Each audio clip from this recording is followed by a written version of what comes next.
Novels for ever میں خوش آمدید۔ آج کے ہمارے ناول کا نام ہے تیرے دستے طلب کے جنون میں، اور اس کی رائٹر ہیں اقرا صغیر احمد۔ تو آئیے جلدی سے سٹارٹ کرتے ہیں اس ناول کو بغیر کسی دیر کے۔ صبح سے آسمان پر چھائے سیاہ بادلوں نے یکلخت زوردار انگڑائی لی تھی، اور دھیمے انداز میں ہوتی بوندا باندی لمحوں میں موسلا دھار بارش میں بدل گئی تھی۔ بادلوں کی گرج ایسے تھی جیسے کسی ظالم و جابر شہنشاہ کی آمد کے نعرے بج اٹھے ہوں۔ بجلی کی چمک کسی سنگ دل جلاد کی بے رحم شمشیر کی طرح لہرا رہی تھی۔ ہر سو جل تھل کا سما تھا، تا حد نگاہ رم جھم برستی بارش کی چادر تنی تھی۔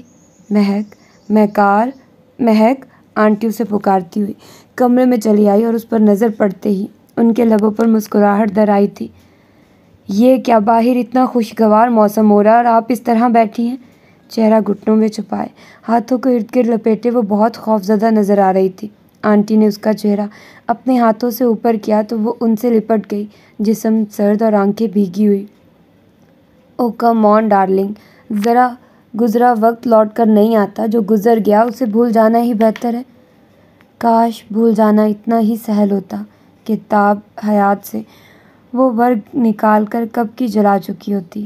وہ بکھرے بال سمیٹتی ہوئی رقت آمیز لہجے میں بولی، آئی نو مائی سویٹی، اوکے ریلیکس ہو جاؤ، ٹینس مت کرو خود کو۔ میں کچن میں جا رہی ہوں، کافی چیزیں میں نے تیار کر لی ہیں، صرف ان کو فائنل ٹچ دینا ہے۔ آپ ایسا کرو کہ جا کر دیکھو نوری گیسٹ روم کی ڈسٹنگ اچھی طرح سے کر رہی ہے یا نہیں، اور ہاں، لان سے میں نے گلاب کے پھول منگوا کر وہاں پہنچا دیے ہیں، گلدانوں میں خوبصورتی سے سجا دینا، ایک گلدان سینٹر ٹیبل پر رکھنا اور دو گلدان بیڈ کی سائڈز پر پردوں سے میچ کرتا بیڈ کور بچھانا۔ کون آ رہا ہے؟ وہ سلیپر پہنتی ہوئی چونک کر گویا ہوئی۔ بھیا کا کوئی مہمان ہے، شاید کچھ عرصے قیام پذیر رہے گا۔ اف، بابا کی یہ مہمان نوازیاں، میں پاگل ہونے لگی ہوں، نامعلوم کیا ملتا بابا کو کسی نہ کسی کو ہمارے سروں پر سوار کر کے۔ وہ سخت بدمزہ ہوئی۔ بری بات ہے بیٹا، ایسے نہیں کہتے، مہمان تو اللہ کی رحمت ہوتے ہیں اور قسمت والوں کے ہاں آتے ہیں۔ آنٹی نے مسکرا کر سرزنش کی تھی۔ کبھی کبھی آنے والے مہمان رحمت ہوتے ہیں، ورنہ زحمت ہی زحمت لگتے ہیں، جن کا سلسلہ یہاں رات دن جاری رہتا ہے۔ وہ بڑبڑاتی ہوئی چلی گئی۔ بارش، بجلی کی چمک، بادلوں کی گرج، یہ موسم اسے ایک عرصے سے متوش و ہراساں کیے ہوئے تھے۔ ایسے موسم میں وہ اسی طرح چڑچڑی، بیزار اور خوفزدہ نظر آتی تھی، اور زیادہ تر کمرے میں تو کبھی کمبل میں یا گھٹنوں میں منہ چھپائے بیٹھی رہتی۔ کانوں میں گزرے وقت کی صدائیں اس سرے نو تازہ ہو کر گونجا کرتی، اور وہ ہر صدا پر مرغ بسمل کی طرح تڑپ تڑپ اٹھتی۔ یہ موسم اس کے لیے دردناک یادوں کی سوغاتیں لایا کرتا تھا۔ ایسے ہی موسم کی ایک گزری پرسوز رات کی اذیت، تکلیف و متاع حیات کھو جانے کی خوف اس کی آئندہ آنے والی ایسی تمام راتوں پر محیط ہو گیا تھا۔ کئی سال گزر جانے کے بعد اب بھی وہ ایسی برستی گرجتی چمکتی راتوں میں اسی خوف و اذیت کا شکار ہو جایا کرتی تھی۔ پھر موسم بدلنے کے بعد اس کا خوف و دہشت تو ختم ہو جاتی تھی، مگر پھر وہ ایک لمبی مدت کے لیے خاموش و گمسم رہا کرتی تھی۔ کنول اور نوری پرانی ملازمائیں تھیں، دیانت و وفا شعار ہونے کے ساتھ گھر کے مالکوں کی مزاج آشنا تھی، سو ہر کام سرت سے اور ان کی منشا کے مطابق کرتی تھی۔ نوری نے گیسٹ روم آنٹی کی مرضی کے مطابق سیٹ کر دیا تھا۔ وہ گلدانوں میں پھول سجا کر کچن میں چلی آئی، جہاں آنٹی فریج سے سلاد کا سامان نکال رہی تھی۔ بیٹا اپنا رشین سلاد بنا لو، رائتا اور تھوڑا گرین سلاد بھی بنا لینا، اچھا لگتا ہے، اور اسے ڈیکوریٹ کرنے کے لیے ٹماٹر کی باسکٹ اور گاجر کی ڈول ضرور بنانا۔ وہ خاصی ایکٹیو لگ رہی تھی۔ مہک کو دیکھتے ہی گویا ہوئی، میری سمجھ میں نہیں آ رہا، آنے والا انسان کی اولاد ہے یا کسی جن کا بچہ؟ ایک فرد اتنا کچھ کیسے کھا سکتا ہے؟ حسب توقع وہ منہ بنا کر چڑچڑے پن سے بولی، تم بھی حد کرتی ہو مہک، وہ تنہا نہیں، ہم تینوں بھی ہوں گے۔ دراصل ابھی زیاد کا فون آیا تھا، بھیا کے ہمراہ جو لڑکا آ رہا ہے وہ زیاد کا کلوز فرینڈ ہے۔ چند ماہ قبل ہی ان کی دوستی ہوئی ہے، جو اتنی تیزی سے مضبوط ہوئی کہ وہ بہت قلیل عرصے میں ایک جان دو قالب بن گئے ہیں۔ دونوں ایک دوسرے پر جان چھڑکتے ہیں۔ وہ کسی کام سے پاکستان آیا، اس کا ارادہ تو کسی بڑے ہوٹل میں ٹھہرنے کا تھا، مگر زیاد نے اپنی دوستی کا واسطہ دے کر یہاں رکنے پر مجبور کیا۔ وہ بہت خوددار لڑکا ہے۔ زیاد کا کہنا ہے کہ اس کی ایسی ہی خاطر مدارات کی جائے جس طرح اس کی جاتی ہے، تاکہ اس کو احساس نہ ہو غیریت و اجنبیت کا۔ میں نے کہہ دیا وہ فکر نہ کرے، بیٹے کا دوست بھی بیٹے کی طرح ہوتا ہے، یہاں پر اسے بالکل بھی اجنبیت و بوریت محسوس نہ ہوگی۔ زیاد کا نام آتے ہی ان کے لہجے میں ممتا کی شرینی گھل گئی تھی۔ تو آپ ایک وقت میں ہی کھلا پلا کر حساب برابر کرنا چاہتی ہیں؟ اور یہ چند ماہ کی فرینڈ شپ اتنی مضبوط کس طرح ہو گئی کہ زیاد بھائی نے ایک غیر شخص کو گھر کا راستہ دکھا دیا، بلکہ فرد بھی بنا دیا؟ اس کے لہجے کی ناگواری اور ناپسندیدگی نے آنٹی کے چہرے پر کم مائگی اور کمتری کی سرخی پھیلا دی تھی۔ وہ یکدم بفر کر رہ گئی۔ ان کی خاموشی محسوس کر کے مہک کو اپنی غلطی کا احساس ہوا تو وہ جھٹ ان سے لپٹ کر گویا ہوئی، I am so sorry aunty, میرا یہ مطلب نہ تھا۔ اس گھر پر مجھ سے زیادہ آپ کا اور زیاد بھائی کا حق ہے۔ میرا مطلب یہ تھا کہ آج کل وقت نہیں ہے کسی پر اتنی جلد اعتبار قائم کر لینے کا۔ اس دور میں جب کہ سگے و قریبی رشتوں کا بھرم و تقدس ملیا میٹ ہو چکا ہے، تو ہم کس طرح چند ماہ کی دوستی پر اعتبار و اعتماد کر سکتے ہیں؟ بچپن سے ملے لاتعلقی و بے اعتمادی کے احساس نے اسے وہمی و حد درجہ احساس بنا ڈالا تھا، اور ماں کی موت کے بعد اس کے اندر تنہائی اور عدم تحفظ کے خوف نے اسے حد درجہ احساس اور ڈرپوک بنا دیا تھا۔ بچپن سے اب تک باپ کی طرف سے ملنے والی سرسری محبت، پدرانہ گرم جوشی کے بجائے قدرے بے پرواہی و بے نیازی نے اس کے اندر کی محرومی اور خواہشات کو حساسیت کے بحر بے کرا میں تبدیل کر دیا تھا۔ وہ بخوبی لوگوں کے چہروں سے، آنکھوں سے، لہجوں کے اتار چڑھاؤ سے ٹھیک ٹھاک ان کے مزاج و انداز، سوچ و افکار کا پتہ چلا لیا کرتی تھی۔ مجھے آپ کی بات سے اختلاف نہیں ہے، مگر مجھے زیاد پر بھی یقین ہے کہ کسی طور بھی ایک غلط شخص کو ماں اور سگی بہن کی طرح عزیز ترین کزن کے درمیان نہیں بھیج سکتا۔ اس کے علاوہ بھیا ہم سے زیادہ ذی شعور اور زیرک نگاہ ہیں۔ ہم سے زیادہ انہیں اچھے برے لوگوں کی شناخت ہے۔ وہ کسی ایسے ویسے شخص کو گھر نہیں لا سکتے۔ آپ اپنے دل سے تمام خدش و وسوسوں کو نکال دو۔ وہ کیما بیک کرتے ہوئے اطمینان سے گویا ہوئی تو وہ شانے اچکا کر سلاد کی طرف متوجہ ہو گئی۔ صفوان بیٹے، یہ فاطمہ ہے، میری چھوٹی بہن اور زیاد کی ماما، اور یہ میری بیٹی ہے مہکار، جرنلزم میں ماسٹرز کر رہی ہے۔ ڈنر سے کچھ دیر قبل وہ بابا کے ہمراہ گھر آ چکا تھا۔ بابا نے اپنے مخصوص سنجیدہ انداز میں ان دونوں کا تعارف کروایا تھا۔ پھوپھو کو سلام کرتے ہوئے اس نے آگے بڑھ کر سر کو معمولی سا خم دیا تھا۔ انہوں نے نہایت محبت سے اس کے جھکے ہوئے سر پر ہاتھ پھیرتے ہوئے دعاؤں سے نوازا تھا۔ آداب، نائس ٹو میٹ مس مہکار۔ وہ خاصے مہذب و شائستہ انداز میں اس کی جانب دیکھتا ہوا مخاطب ہوا تھا، اور نہ جانے اس کے لہجے کی ذومانیت تھی یا آنکھوں کا انداز اس کے اندر عجیب سا احساس سرایت کر گیا تھا۔ اس نے بے ساختہ نگاہیں اٹھا کر اس کی جانب دیکھا تھا۔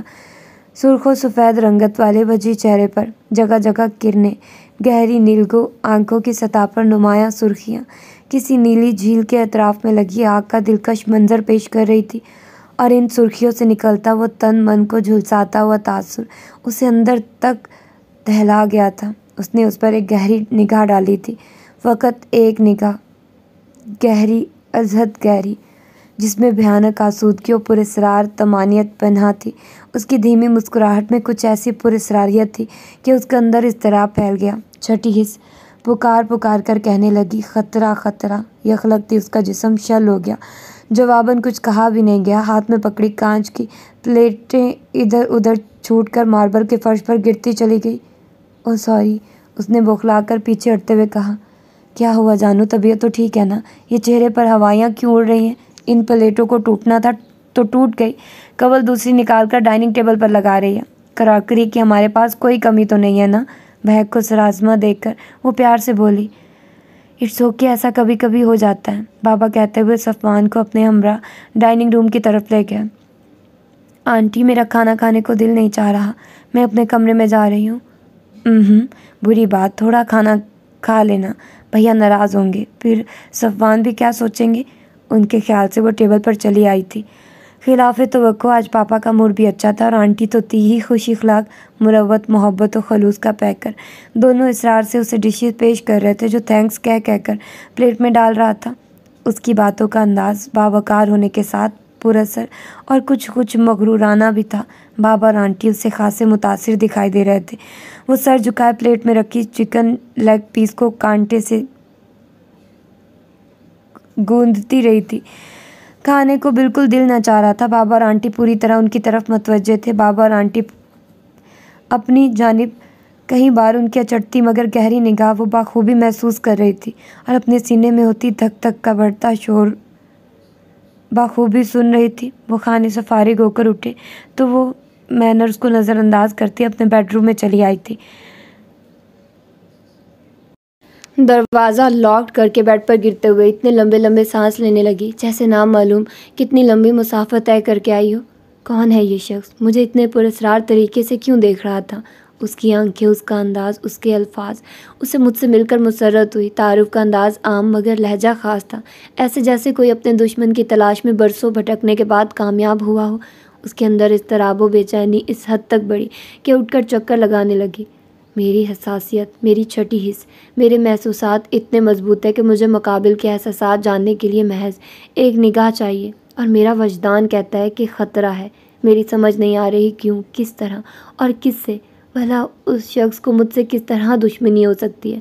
ہم اس سے فرسٹ ٹائم ملے ہیں، پھر زیاد بھائی کا کلوز فرینڈ ہے، اور آنٹی کی طرح میں بھی جانتی ہوں کہ وہ کسی غلط آدمی کو ہمارے درمیان نہیں بھیج سکتے۔ پھر ایسی کیا بات ہے جو مجھے ٹینس کیے ہوئے ہے؟ شاید میں سچ مچ وہموں وسوسوں کی شکار ہو گئی ہوں۔ بھلا اس شخص کو مجھ سے کیا دشمنی ہوگی؟ یہ یقیناً اس موسم کا خوف ہے جو مجھے ہر ایک سے خوف زدہ کرتا ہے۔ اگر آنٹی تک میری سوچوں کی رسائی ہو گئی تو وہ کیا سوچوں گی؟ موسم دوسرے دن بھی نہیں بدلا تھا، ہنوز ویسا ہی تھا۔ اس سے مہک کی ملاقات ناشتے کی ٹیبل پر ہوئی تھی۔ ہاف وائٹ قمیض میں وہ خاصا نکھرا اور فریش لگ رہا تھا۔ السلام علیکم، وہ سلام کرتے ہوئے آنٹی کے مقابل چیئر پر بیٹھ گئی تھی۔ صبح بخیر، غالباً آپ رات کا ادھار اب چکا رہی ہیں۔ آنٹی کے سلام کے جواب دینے کے بعد وہ مسکراتا ہوا کچھ شوخ لہجے میں براہ راست اس سے مخاطب ہوا تھا۔ جی نہیں، ہمارے یہاں کا معمول ہے، صبح کا آغاز ہم سب کی سلامتی کی دعا سے کرتے ہیں، اس نے آہستگی سے کہا۔ ویری نائس روٹین، لیکن کل رات آپ نے میرا استقبال خاصی دہشت گردی سے کیا تھا۔ وہ توڑ پھوڑ کر کے اس کے انداز پر وہ شرمندہ سی مسکرا دی تو آنٹی فوراً اس کی سائڈ لیتی ہوئی گویا ہوئی۔ دراصل مہکار کو اس موسم سے بچپن سے ہی ڈر لگتا ہے۔ دن میں تو پھر بھی اتنی خوف زدہ نہیں رہتی جتنی رات کو بدحواس ہو جاتی ہے۔ رات ان کے خوف کا ہی وہ ایک چھوٹا سا نمونہ تھا۔ اوہ، میں نے سنا یہ موسم یہاں کی ینگ جنریشن کے لیے اٹریکٹیو اینڈ رومانٹک ہوتا ہے۔ آئی مین دل دینے اور دل لینے کا موسم۔ مغرب کی بے باک فضا میں رہنے کے باعث اس شخص کو اظہار خیال پر ذرا بھی شرمندگی نہ تھی۔ میری بیٹی ان دل والی باتوں سے بہت دور ہے، آنٹی ہنسی تھی۔ اور دماغ والی باتوں سے بھی، وہ زیر لب بڑبڑایا۔ بابا جلدی چلے گئے؟ اپنی بازات پر ڈسکس اسے سخت ناگوار گزرتی تھی، سو موضوع چینج کرنے کے لیے اس نے استفسار کیا۔ جی، سونامی ریلیف فنڈز کے لیے کچھ ضروری کام ہے، اسی سلسلے میں گئے ہیں۔ اس کے سنجیدہ اور کچھ حد تک بگڑے ہوئے موڈ کو صفوان نے شدت سے محسوس کیا تھا۔ پھر وہ دانستہ اس سے مخاطب نہ ہوا تھا، اور وہ بھی یہی چاہتی تھی۔ ایکسکیوز می، شام کو وہ اسے ٹیرس پر مل گئی۔ جی، ہاتھ میں پکڑی تسبیح کو اس نے سرت سے آنچل کے اندر چھپایا تھا۔ آپ خفا ہیں مجھ سے؟ اس نے بلا تمہید کہا۔ جی نہیں، میں کیوں خفا ہونے لگی؟ بریک فاسٹ کے وقت وہ برسات کے موسم میں دل لینے والی بات یقیناً خفا کر گئی ہے آپ کو۔ جو میں آنٹی سے کر رہا تھا وہ بھی شاید چہرہ شناسی و احساس شناسی میں ماہر تھا، اور صاف گو بھی۔ خفا نہیں مگر ناگوار گزری تھی۔ آپ جہاں سے آئے وہاں تو شاید احترام و تمیز کو فرسودگی و جہالیت سمجھا جاتا ہوگا، لیکن ہمارے یہاں خوش قسمتی سے ایسی یہ معتبر قدریں معدوم نہیں ہوئی۔ چھوٹے بڑے سے بات کرنے کے کچھ ایٹیکیٹس ہوتے ہیں، بتکلفی بہترین وصف ہے اگر اس میں سامنے والے کے مرتبہ عزت کو ملحوظ خاطر رکھا جائے تو۔ جو اس کے دل میں ہوتا وہیں زبان پر۔ دروغ گوئی اس کی عادت نہ تھی۔ صفوان نے اس کی بات پوری توجہ و دلچسپی سے سنی تھی۔ ریئلی سوری، مجھے یاد ہی نہ رہا کہ میں زیاد سے نہیں بلکہ اس کی مدر سے مخاطب ہوں۔ اور پھر آپ کی بات درست ہے کہ بے باک معاشرے نے تمیز و تہذیب چھین لی ہے، جسے ریٹرن کرنے کے لیے مجھے شاید ٹیوشن لینی پڑے گی، اور میرے خیال میں آپ اچھی طرح ٹیچنگ کر سکتی ہیں۔ تو پھر آپ تیار ہیں مجھے کچھ اخلاقیات پر ٹیوشن دینے کے لیے؟ لبوں پر شوخ مسکراہٹ، لہجے میں شرارت اور آنکھوں میں نرمی کا احساس لیے وہ رات سے بالکل مختلف و بے زر نظر آ رہا تھا۔ نہیں، یہ کیسے ہو سکتا ہے؟ وہ پہلی بار اعتماد سے مسکرائی تھی۔ یقین مانیے، عزت ذہین و ہونہار اسٹوڈنٹ ثابت ہوں گا، لیکن میں بے حد ڈل ٹیچر ثابت ہوں گی۔ وہ بے ساختہ کہکا لگانے لگا تھا۔ ایگزام کے بعد جامعہ کی چھٹیاں تھیں۔ وہ آرام سے چھٹیاں گھر میں گزارنے کا فیصلہ کر چکی تھی۔ اگر صفوان کی آمد گھر میں نہ ہوتی تو وہ چھٹیاں بہت انجوائے کرتی، مگر اس نے آ کر سارا مزہ کرکرا کر دیا تھا۔ وہ آنٹی سے ایسے لاڑ اٹھواتا جیسے وہ ان کا سگا بیٹا ہو، اور آنٹی بھی اس کی ہر فرمائش پوری کرنا اپنا فرض اولین سمجھتی تھی۔ اسے ان کی مصروفیات پر کوئی اعتراض نہ تھا کہ گھر کے کسی کام کی ذمہ داری اس پر نہ تھی۔ نوری اور اس کی نوجوان بیٹی قبل گھر کے دوسرے کاموں کے علاوہ کچن میں آنٹی کی بھرپور مدد کیا کرتی تھی۔ اگر اس کا کبھی موڈ ہوتا تو وہ کوئی ہلکی پھلکی ڈش بنا لیا کرتی، ورنہ اس کا سارا دھیان اپنے ہاتھوں سے لگائے پھولوں کے پودوں کی طرف ہوتا تھا، یا سنہری جالیوں والے پنجرے میں چہلے کرتے سرخوں پیلے کلر کے آسٹریلین طوطے کی سیٹیاں سنتے گزرتا تھا۔ مگر اب جیسے سب کچھ بھول چکی تھی۔ ایک ہفتہ صفوان کو آئے اس گھر میں ہو چکا تھا، اور ان دنوں میں وہ اس کے کہیں روپ دیکھ کر پہلی ملاقات والی وحشت و دہشت کا شکار ہو چکی تھی۔ اس کا لہجہ ہمیشہ شائستگی سے پر دھیما و مہذب ہوا کرتا، مگر نگاہوں میں کبھی اس کے لیے ازحد احترام اور پاکیزگی ہوتی تو کبھی اریاں تلوار کی طرح جسم و جاں کی چیرتی ہوئی محسوس ہوتی۔ بے باکی و بےہودگی کا غلیظ احساس لیے ایسے میں سر تا پا کانپ جاتی تھی۔ اس کی خوبصورت نیلی آنکھوں میں ہمہ وقت نظر آنے والی سرخیوں میں اس وقت مزید اضافہ ہو جاتا تھا۔ وہ آنکھیں کسی انسان نما بھیڑیے کی لگنے لگتی، ناقابل فہم و عجیب و غریب تاثرات اس کے چہرے سے مترشح ہونے لگتے اور لمحوں میں غائب بھی ہو جاتے۔ وہ پر اسرار شخص تھا اس کے لیے، جس کی قربت سے بچنے کی وہ ہر ممکن کوشش کرتی تھی۔ گزشتہ رات کو وہ لائبریری روم میں بیٹھی ناول کا مطالعہ کر رہی تھی۔ وہ اچانک دروازہ نوک کرتا اندر آیا تھا، بہت سنجیدہ اور خاموش۔ اس سے بنا کچھ کہے اس کی چیئر کی بیک پر مضبوطی سے ہاتھ رکھ کر تیزی سے اس کی جانب جھکا تھا، اور وہ جو اسے اچانک قریب دیکھ کر سنبھل نہ پائی تھی، اسے اپنے چہرے پر جھکتے دیکھ کر چیخنا ہی چاہتی تھی کہ اس نے جھک کر رائٹنگ ٹیبل کی دراز سے اپنا لائٹر نکالا تھا اور مسکراتا ہوا باہر نکل گیا تھا۔ اس کے ہاتھوں سے ناول گر گیا تھا۔ وہ گمسم سی بیٹھی رہ گئی۔ صفوان کے ملبوس سے پھوٹتی خوشبو اور گرم سانسوں کی تپش ابھی بھی مہکار کو اپنے تپتے عارضوں پر محسوس ہو رہی تھی۔ وہ لرزتے قدموں سے ایسی بھاگی تھی جیسے کسی اور مخلوق کو دیکھ لیا۔ وہ خوف زدہ پہلے ہی تھی اور محتاط بھی رہنے لگی تھی۔ مہک بیٹا، ذرا صفوان سے تو معلوم کر کے آؤ وہ آج ڈنر میں کیا کھائیں گے۔ اوہو آنٹی، آپ نے اس شخص کو فضول میں اتنی اہمیت دے رکھی ہے جیسے کہیں کا پرنس ہے، اور ہو بھی تو ہمیں اس سے کیا؟ ہمارے ہاں کھانا کون سا بیکار پکتا ہے، بہترین کھانا بنتا ہے، پھر بھی نواب صاحب کے نخرے ختم نہیں ہوتے۔ فرمائشیں تو ایسے کرتا ہے جیسے یہاں سب اس کے خادم لگے ہوئے ہیں۔ ایسا بیہیو تو زیاد بھائی بھی نہیں کرتے۔ آپ نے بہت سر چڑھا لیا اس شخص کو۔ وہ کسی ٹیپ کی طرح آن ہوئی تو کیسٹ آف ہونے کے بعد ہی رکی تھی، اور اندر آتا صفوان ان کی آواز سن کر وہیں رک گیا تھا۔ وہ گھر کے ماحول کو، گھر کی اپنائیت کو ترسا ہوا بچہ ہے۔ اس کے انداز سے کسی طرح بھی اجنبیت و غیریت نہیں چلکتی۔ وہ زیاد کی طرح ہی مجھ سے محبت و احترام کرتا ہے، اور جو محبت کرتا ہے اس کی فرمائشوں کا، خواہشوں کا احترام کرنا پڑتا ہے جان۔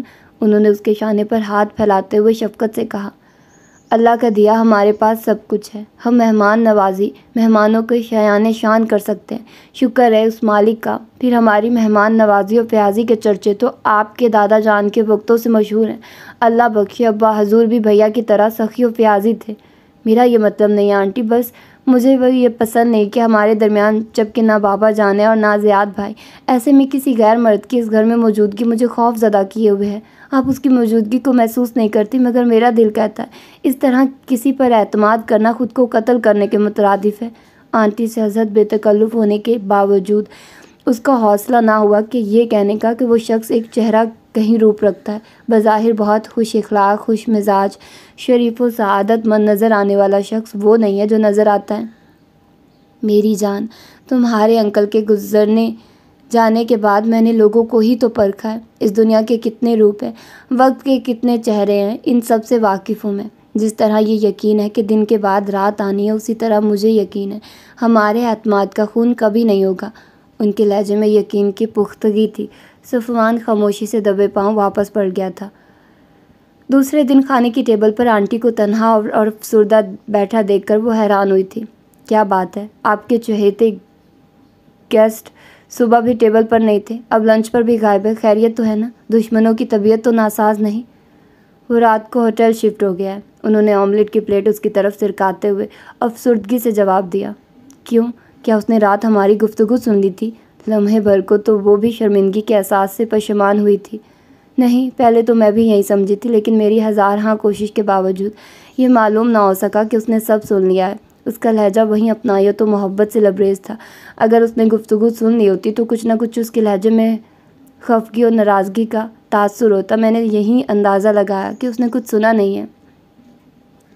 آپ کی اس سے گفتگو کب ہوئی؟ وہ ناشتہ کرتے ہوئے بولی۔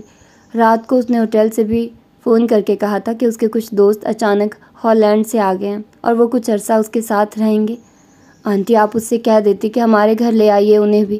ہمارا گھر اور دل بہت وسیع ہے، پھر ہماری فیملی تو مہمان نوازی میں صدیوں سے مشہور رہی ہے۔ اس کا جانے کا سن کر اس پر سے گویا منو بوجھ اتر گیا تھا۔ وہ خود کو ہلکا پھلکا محسوس کر رہی تھی اور اسی خوشی میں وہ آنٹی کو چھیڑ رہی تھی، مگر آنٹی جو اس کے روپ میں اپنے بیٹے زیاد کو دیکھ کر اپنی ترسی ممتا کی پیاس بجھا رہی تھی، اس کی اچانک دوری نے انہیں ملول و رنجیدہ کر ڈالا تھا۔ اسی رنجیدگی میں وہ مہکار کی شوخی کو سمجھ نہ پائی تھی اور گویا ہوئی۔ میں نے تو بہت اصرار کیا تھا، مگر اس نے کہا کہ بھیا کی غیر موجودگی میں وہ کسی کو لانا بہتر محسوس نہیں کر رہا ہے۔ ہاں، ملنے کے لیے آتا رہے گا۔ خس کم جہاں پاک، وہ آسودگی سے مسکرائی تھی۔ وہ مستقل طور پر ہوٹل میں ہی رہائش پذیر ہو گیا تھا۔ گھر آنٹی کے اصرار کے باوجود وہ کبھی کسی ٹائم کھانے پر نہیں آیا۔ صرف کچھ دیر کے لیے آتا تو بڑے تکلف سے صرف کافی یا کولڈ ڈرنک ہی لیتا تھا۔ آج وہ آیا تو آنٹی نے ناراضگی کا اظہار کیا تو بڑے اصرار کے بعد اس نے چکن کا شفر، ہانڈی ٹکا اور شاہی ٹکڑوں کی فرمائش کی تھی۔ رات بارش ہوئی تھی، سب گرد و غبار دھل کر نکھر گیا تھا۔ موسم ابھی بھی ہلکا ابر آلود تھا۔ دھیمے دھیمے چلتی ہوا میں ٹھنڈک و فرحت کا خوشگوار احساس تھا۔ وہ حسب معمول عصر کی نماز پڑھ کر ٹیرس پر چلی آئی تھی۔ فجر کے بعد باقاعدگی سے تلاوت قرآن پاک کیا کرتی تھی اور عصر کی نماز پڑھ کر مغرب کی اذان تک درود و شریف، استغفار، کلموں اور ذکر کی کہیں تسبیحات پڑھا کرتی تھی۔ جب سے آنٹی نے اسے بتایا تھا کہ ان 2 وقتوں کی عبادت اللہ کو خاص طور پر پسند ہے، صبح فجر کے وقت ہمارے لیے خیر و برکت و رزق کے دروازے واہ ہوتے ہیں، تو عصر و مغرب کے درمیان جب دن بدلتا ہے اور رات آتی ہے تو ہمارے کرامن کاتبین بھی بدل جاتے ہیں، اور اچھا ہے جب ہمارے اعمال نامے عرش پر پہنچائے جائیں تو ہم عبادت میں مشغول ہوں۔ جب سے اس نے سنا تھا یہ معمولات کی روٹین کا حصہ بن گئے تھے اور مزاجاً بھی وہ مذہب پرست لڑکی تھی۔ اس کے زیر مطالعہ زیادہ تر مذہبی کتابیں رہتی تھیں اور اس کی کوشش ہوتی کہ وہ زیادہ سے زیادہ ان باتوں سے، ان کاموں سے بچے جس سے اللہ ناراض ہوتا ہے، اور وہ کام کرے جس سے اس رب کی خوشنودی حاصل ہو جس کے باعث دنیا اور آخرت سنور جائے۔ وہ ریلنگ سے ٹکی سامنے دور تک لہلہاتے سبزے کو دیکھتے ہوئے تسبیح پڑھ رہی تھی۔ دور سرمئی پہاڑوں پر قہر سی چھائی ہوئی تھی۔ ڈھلتے دن کے ساتھ پرندے بھی قطار در قطار فضا میں اڑتے ہوئے اپنی منزلوں کی طرف محو پرواز تھے۔ خاموش فضا میں ان کے پروں کی پھڑپھڑاہٹوں اور چہکاروں نے دلکش جلترنگ سب چھیڑ دیا تھا۔ وہ مبہوت سی قدرتی حسین نظاروں میں گم تھی۔ وہاں اسے کچھ احساس ہوا، جیسے کوئی اسے دیکھ رہا ہے۔ کچھ دیر وہ کن اکھیوں سے ارد گرد دیکھتی رہی، پھر ایک دم ہی پلٹی تو سامنے صفوان کو اپنی جانب محویت سے دیکھتا پا کر سٹپٹا گئی۔ وہ بھی اسے متوجہ دیکھ کر حواسوں میں لوٹ آیا تھا۔ آپ آدم بیزار ہیں یا صرف مجھ سے ہی بیزاری کا مظاہرہ کرتی ہیں؟ وہ قدم بڑھاتا ہوا عین اس کے مقابل آن کھڑا ہوا، اس طرح کہ اس کے لیے فرار کا راستہ ہی مسدود ہو چکا تھا۔ اس کے ملبوس سے پھوٹتی مہک ہر سو پھیل گئی تھی۔ جی نہیں، آپ کو غلط فہمی ہوئی ہے، میں آدم بیزار نہیں ہوں۔ مجھ سے بیزار ضرور ہیں۔ وہ بغور اس کے چہرے کو دیکھ رہا تھا اپنی سرخ آنکھوں سے، اور اس کے چہرے پر پھیلتے مخصوص خوف نے اس کی براؤن گھنی مونچھوں تلے سرخی مائل لبوں پر وہیں پر اسراریت سے بھرپور مسکراہٹ پھیلا دی تھی۔ ارے میں تو مذاق کر رہا تھا، آپ اس طرح پریشان ہو رہی ہیں جیسے میں نے سچ کہا ہے۔ خیر چھوڑیے، میں جب یہاں تھا روز آپ کو اس وقت یہاں تسبیح پڑھتے دیکھتا تھا۔ اب بھی آپ کی پہلی جیسی روٹین ہے، یہ عمر اور عبادت سے لگاؤ۔ کیا سفارش کی جا رہی ہے اللہ میاں سے؟ کیا مانگا جا رہا ہے؟ کوئی محبت کا چکر تو نہیں ہے؟ اس نے آگے بڑھ کر اس طرح ریلنگ پر ہاتھ رکھا تھا کہ اس کے بازو کی گرفت نزدیک کھڑی مہکار کے گرد پھیل گئی تھی اور اس کے اعصاب شل ہونا شروع ہو گئے تھے۔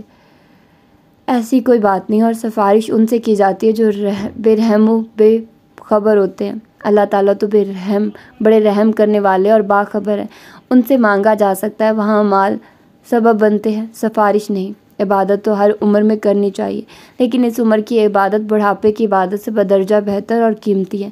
ہم صبح سے رات تک ہزاروں بکھیروں میں الجھے رہتے ہیں، گر کچھ وقت اپنے مالک حقیقی کی شکر گزاری کے بھی نکال لیں تو یقین جانیے کہ ہمارے تمام کام بھی سہل ہو جاتے ہیں اور ہمارے اندر روحانی سرخوشی ہمہ وقت مطمئن و مسرور رکھتی ہے۔ وہ اندر ہی اندر اس سے خوف زدہ تھی، مگر اس کے سامنے اپنے کسی بھی عمل سے ظاہر نہ کر کے اسے مزید پھیلنے کا موقع نہ دینا چاہتی تھی، تو بڑے اطمینان بھرے لہجے میں گویا ہوئی تھی، آپ مجھے ٹیچ کرنے کو تیار ہی نہیں ہیں، حالانکہ میں اب شدت سے ضرورت محسوس کر رہا ہوں کہ آپ سے اخلاقیات کے علاوہ روحانیت پر بھی کلاسز لی جائیں۔ اس کی بے ترتیب نگاہیں اس کے دل فریب گلابی چھلکاتے چہرے پر تھی، جس کی ڈارک گرے پرکشش نگاہوں میں کسی گھبرائی ہوئی خوف زدہ ہرنیوں جیسی وحشت رقصہ تھی۔ وہ اتنا قریب تھا کہ اس کی سانسوں کی بڑھتی رفتار بخوبی سن رہا تھا۔ وہ ڈر رہی تھی، مگر پھر بھی بہادر نظر آنے کی بھرپور کوشش کر رہی تھی۔ اذان ہونے والی ہے، میں نیچے جا رہی ہوں۔ اس کی بات نظر انداز کر کے اس نے آگے بڑھنا چاہا، مگر اس نے بایاں ہاتھ بھی ریلنگ پر رکھ کر اس کا راستہ بلاک کر دیا۔ ابھی اذان میں بہت ٹائم ہے۔ لیکن یہ کیا حرکت ہے؟ آپ نے میرا راستہ کیوں روکا ہوا ہے؟ بالآخر اس کی ہمت جواب دے گئی تو وہ چٹک اٹھی۔ Oh sorry, I'm really sorry. دراصل ایسی کوئی بات نہیں ہے، میں آپ کی بے حد عزت و احترام کرتا ہوں۔ آفٹر آل آپ زیاد کی سسٹر ہیں۔ یہ اخلاق اس نے کینچلی بدلی تھی اور حد درجہ مہذب و باادب ہو کر دور ہٹ گیا تھا۔ آپ کا محبت کے بارے میں کیا خیال ہے؟ آئی مین ریئلی لو، اس جھوٹے و پرفریب دور میں بھی کی جاتی ہے یا نہیں؟ اس کے اصرار پر اسے بھی چیئر پر بیٹھنا پڑا تھا۔ ویسے بھی اس وقت شرافت و سنجیدگی کے جامے میں بہت بے ضرر اور معصوم نظر آ رہا تھا، حسد پروقار و ہینڈسم۔ محبت ہر دور کا تقاضا رہی ہے۔ آدم کے وجود کی اساس ہی محبت ہے۔ اگر محبت کا وجود نہ ہوتا تو یہ کائنات نہ ہوتی، دنیا کب کی فنا ہو چکی ہوتی۔ میں اس محبت کی بات نہیں کر رہا ہوں۔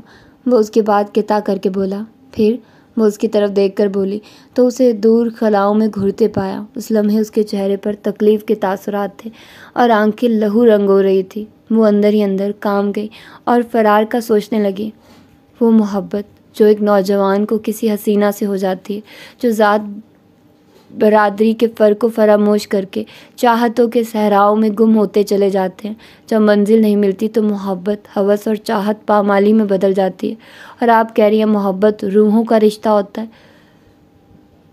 طاقت کا بندھن ہوتا ہے۔ میں نہیں مان سکتا آپ کی توجیحات کو۔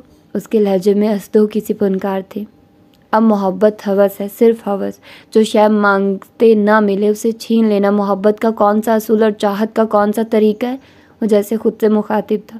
اس کے لفظوں سے زہر ٹپک رہا تھا۔ شاید سامنے بیٹھی مہک اس کی نگاہوں سے اسی لمحے اوجھل ہو گئی تھی۔ وہ کسی آگ میں جل رہا تھا جس کے شعلے اس کے وجیح چہرے پر رقصا تھے۔ مہکار جو اس کی بے باک فطرت سے پہلے ہی خوف زدہ تھی، اس موضوع پر اس قدر بولڈ انداز میں گفتگو کرتے دیکھ کر اس کی تمام بولڈنس ہوا ہو گئی تھی، جبکہ وہ کہہ رہا تھا ایک معصوم و شریف لڑکی جو اپنے محبوب سے اس حد تک محبت کرتی ہے کہ اس کی چاہ میں باپ بھائیوں کے شملے کو قدموں تلے روند کر خاندان کی ناموس و وقار پر خاک اچھال کر اپنے محبوب کے پاس چلی آتی ہے، اپنوں کو ٹکرا کر۔ پھر جواب میں اس کی محبت کو پذیرائی و تحفظ کے بجائے جذبوں کے علاوہ جسم اور خواہشوں کو پامال کیا جائے، محافظی لٹیرا نکل جائے، تو بتاؤ اس لڑکی کا کیا حال ہوگا جو اپنے آنچل میں محبتوں کے گلاب و وفاؤں کی خوشبوئیں لاتی ہو۔ جواب میں اس کی ناموس کا آنچل تار تار کر دیا جائے، اسے ہمیشہ ہمیشہ کے لیے ذلت و رسوائیوں کے اندھیروں میں پھینک دیا جائے، جہاں وہ زندہ رہے نہ مردہ۔ اسے لگا وہ آگ اگلتے ہستوں کے بیچ پھنس گئی ہو۔ آپ کیا کہہ رہے ہیں؟ آپ کو احساس ہے اس بات کا؟ آپ جو گفتگو کر رہے ہیں مجھ سے آپ کا کوئی حق نہیں بنتا اس طرح کی گفتگو کا۔ میں آپ کے عزیز جان دوست کی بہن ہوں، اور اس حوالے سے آپ میری بے حد عزت بھی کرتے ہیں۔ اس کی ناگواریت و درستگی کو اس نے لحظہ بھر بغور دیکھا تھا، پھر طویل سانس لیتے ہوئے کرسی پر اس طرح ڈھیلے انداز میں نیم دراز ہوا تھا گویا طویل صحرا پیدل عبور کر کے آیا ہوں۔ چند لمحے اسے اپنے کشیدہ اعصاب نارمل کرنے میں لگے تھے۔ سوری، میں نے کہا تھا نا مجھے اخلاقیات کی کلاس اٹینڈ کر لینی چاہیے۔ اس کی تھکی تھکی مسکراہٹ اس وقت ہر مکاری اور ریاکاری سے پاک تھی۔ وہ رکی نہیں تھی، سیدھی نیچے چلی آئی تھی۔ پاپا سرکاری دورے سے واپس آئے تو صفوان کو واپس ہوٹل سے گھر لے آئے تھے۔ واپسی پر وہ بے حد بدلا بدلا محسوس ہوا تھا۔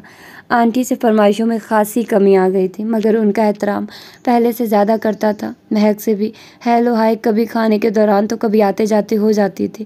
وہ اس کے اس تکلف و اجنبیت سے مطمئن تھی۔ تھوڑے عرصے میں جان گئی تھی کہ وہ فطرتاً بے باک و منہ پھٹ طبیعت کا مالک ہے۔ بات کرتے وقت اسے نہ اپنی نگاہوں کی بے حجابی کا خیال آتا ہے اور نہ لہجے کی بے پردگی کا۔ اسے اس کی اسی بے باکی کے باعث وحشت ہونے لگی تھی۔ اس دن اس کی طبیعت کچھ ٹھیک نہ تھی۔ وہ سرے شام ٹیبلٹ کھا کر سو گئی تھی۔ اور رات کا نامعلوم کون سا پہر تھا جب اس نے ایک خوفناک خواب دیکھا تھا اور ڈر کے مارے چیختی ہوئی بیڈ سے اٹھ کر بھاگتی ہوئی کمرے سے باہر آئی تھی، جہاں ہر سو کو اندھیرا پھیلا ہوا تھا۔ وہ اندھیرے میں ٹھوکریں کھاتی، گرتی پڑتی، آنٹی کو پکارتی آگے بڑھ رہی تھی۔ آنٹی کے سامنے آتے ہی پوری شدت سے ان سے لپٹ کر چیخنے لگی، آنٹی بچائیے، آنٹی بچائیے۔ وہ پوری شدت سے لپٹی تھی۔ کس سے سویٹی؟ یہاں میرے علاوہ کوئی نہیں ہے۔ خمار آلود لہجے کی سرگوشی اسے ایک پل میں حواسوں میں لے آئی۔ صورتحال کا ادراک ہوتے ہی اسے اپنی بے وقوفی کا احساس ہوا اور اس نے اس سے علیحدہ ہونے کے لیے اپنے بازو اس کی گردن سے ہٹائے تھے، مگر خود کو اس کی مضبوط گرفت میں پا کر حواس باختہ ہونے لگی تھی۔ وہ خوف اور اندھیرے کے باعث آنٹی اور صفوان کی ہائٹ میں فرق ہی محسوس نہ کر پائے تھے، اور اب اس کی مضبوط گرفت اپنی غلطی کا احساس دلا رہی تھی۔ چھوڑیے مجھے، میں غلط سمجھی تھی۔ رات، اندھیرا، تنہائی اور اس کی وحشی گرفت نے عقل کے تمام در وا کر دیے تھے۔ رسوائی کے خوف سے لہجہ پست تھا۔ اس کی گرفت میں وہ بری طرح مچل اٹھی تھی اور وہ گویا اسے اپنی آہنی گرفت میں جکڑ کر گمسم ہو گیا تھا۔ اس کی تیز گرم سانسوں کی پھنکاریں کسی ہستے کے منہ سے نکلتی ہوئی محسوس ہو رہی تھی۔ مہک اس کی جنونی کیفیت دیکھ کر اپنے ناتواں وجود کو زیادہ دیر نہ سہار سکی تھی اور اس کے بازوؤں میں ہی بے ہوش ہو گئی تھی۔ اس کی آنکھ کھلی تو وہ اپنے بیڈ پر لیٹی ہوئی تھی اور قریب ہی آنٹی متفکر سی بیٹھی تھی۔ طبیعت کیسی ہے میری بیٹی کی اب؟ وہ اس کی پیشانی پر ہاتھ رکھتے ہوئے بولی۔ آنٹی، صفوان نے… ہاں میں جانتی ہوں، صفوان نے ہی مجھے سب کچھ بتا دیا۔ رات آپ ڈر گئی تھی، وہ تو اچھا ہوا کہ میں نوری کو ڈینٹسٹ کے ہاں لے جانے سے قبل صفوان بیٹے کو گھر کا خیال رکھنے کا کہہ گئی تھی، ورنہ نہ جانے کیا ہوتا۔ بھیا بھی گھر پر نہ تھے اور لائٹ بھی فیل ہو گئی تھی۔ آنٹی کے لہجے پر اس نے چونک کر سر اٹھایا تھا۔ وہ سامنے ہی بیٹھا تھا، منافقت و شرافت معصومیت چہرے پر سجائے، نفرت و غصے کی برق سی اس کے اندر دوڑی تھی۔ رات والا منظر اس کی آنکھوں میں اس سرے نو تازہ ہو گیا تھا۔ ایک لٹیرے کو آپ میرا محافظ بنا گئی تھی۔ آپ کہتی ہیں لوگوں کی پرکھ ہے آپ کو، دنیا کے چہروں اور وقت کے چلن کی پہچان ہے آپ کو، پھر آپ اس شخص کی دوہری شخصیت و بد فطرت کو کیوں نہیں پہچان رہی؟ باہر سے نظر آنے والا یہ شخص جس قدر خوبصورت و پرکشش ہے، اندر سے اتنا ہی مکروہ و غلیظ ہے۔ اس کے ناپاک ہاتھوں نے مجھے چھوا۔ گھن آ رہی ہے مجھے اپنے وجود سے۔ سوچتے سوچتے یکدم ہی ہذیانی انداز میں اس نے خود کو نوچنا شروع کر دیا تھا۔ صفوان جو آنٹی سے گفتگو کرتے ہوئے کنکھیوں سے اس کے چہرے کے بدلتے رنگ دیکھ رہا تھا، اس کے چیخنے چلانے پر بوکھلا کر اٹھا تھا، مگر پھر کچھ سوچ کر خاموش کھڑا ہو گیا۔ اس کی آواز سن کر نوری اور کنول بھی بھاگی چلی آئی تھی۔ مہک، کیا ہو گیا؟ سنبھالو خود کو۔ اس کی پاگلوں جیسی حالت دیکھ کر آنٹی رو پڑی تھی، جبکہ وہ خود ہی بے دم ہو کر گر چکی تھی۔ گھر میں یکدم ہی سناٹے اتر آئے تھے۔ مہک کی خاموشی و عدم بیزاریت نے آنٹی کے علاوہ بابا کو بھی پریشان کر ڈالا تھا۔ یونیورسٹی بند تھی، اس کی فرینڈ شہر سے باہر چھٹیاں گزارنے گئی ہوئی تھی۔ وہ شروع سے ہی تنہائی پسند کم گو تھی، دوستیاں کرنے اور تعلقات بڑھانے کا شوق اسے کبھی نہ رہا تھا۔ کسی مینڈک کی طرح کنویں کو پوری دنیا سمجھنے والی لڑکی تھی وہ۔ ایک خواب جو متواتر اسے بدل کر نظر آ رہا تھا نے اسے ذہنی خلفشار میں مبتلا کیے ہوئے تھا، جس کے منظر تبدیل ہو جاتے تھے مگر کردار وہیں رہتے تھے۔ کبھی صحراؤں میں، کبھی جنگلوں میں، تو کبھی سبزہ زاروں میں وہ بھاگ رہی ہوتی ہے، بے تحاشا بدحواس۔ پیچھے سیاہ کوبرا سانپ بھی اتنی ہی تیزی سے تعاقب کرتا ہوا آتا ہے۔ وہ اس سے بچنے کے لیے بھاگ رہی ہے، بے تحاشا سرپٹ چیخوں سے پورا ماحول گونج رہا ہے۔ پیروں سے چپلیں کب نکل کر گر چکی ہے، بال بکھرے ہوئے ہیں۔ سانپ پھنکارتا ہوا بالکل نزدیک پہنچ جاتا ہے، اسی دم اس کا دوپٹہ جھاڑیوں میں الجھتا ہے اور وہ منہ کے بل بالکل سامنے سانپ کے قریب گرتی ہے۔ سانپ ڈسنے کے لیے لپکتا ہی ہے کہ وہ چیخ مارتی ہوئی بیدار ہو جاتی ہے، لیکن جاگنے کے بعد بھی وہ اس خوف اور دہشت سے چھٹکارا نہ پا سکی تھی۔ عجیب بے معنی سی کسل مندی و بے ثباتی اس پر چھا گئی تھی۔ میں نہیں جانتی کیوں، لیکن مجھے یقین ہے میرا کوئی دشمن ہے، کوئی ہے ایسا جو مجھے نقصان پہنچانا چاہتا ہے۔ وہ خواب میرا سچا ہے۔ وہ لاؤنج میں بیٹھی آنٹی سے گفتگو کر رہی تھی۔ عام دنوں کی نسبت آج اس کی طبیعت قدرے بہتر تھی۔ ارے میری جان، تم تو دوست نہیں بناتی، دشمن کہاں سے بن جائیں گے؟ دوست بنانا مشکل ہوتا ہے، دشمن از خود بن جاتے ہیں، اور ہمیں معلوم بھی نہیں ہوتا کہ کون دوست ہے اور کون دوست کے روپ میں دشمن۔ میرے خیال میں ہم کچھ عرصے کے لیے کسی پرفضا ہل اسٹیشن پر چلتے ہیں۔ موسم کی تبدیلی بہترین اثرات مرتب کرتی ہے دل و دماغ پر۔ اس کے زرد پسماردہ چہرے کو دیکھتے ہوئے انہوں نے پروگرام طے کیا۔